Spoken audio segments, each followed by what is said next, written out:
Hey guys, today we're making buttercream icing. For this you're going to need powdered sugar, salt, vanilla and almond flavors, cream, and unsalted butter. Measurements will be in the description below.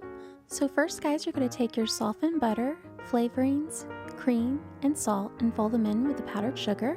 And if you don't have cream guys, it's okay, you can use milk or half and half. And once everything is slightly folded in together, you can go ahead and start mixing with a hand mixer.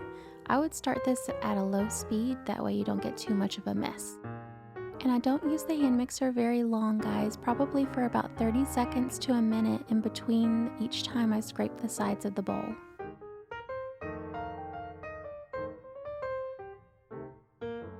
And then go back in with the mixer, and you're just trying to make everything smooth.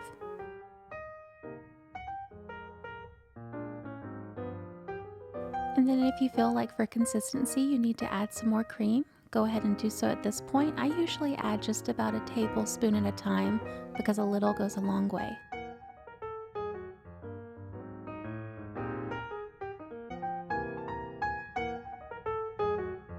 And there it is guys, just an easy buttercream icing recipe. I hope you really enjoy it. Thanks for watching, bye!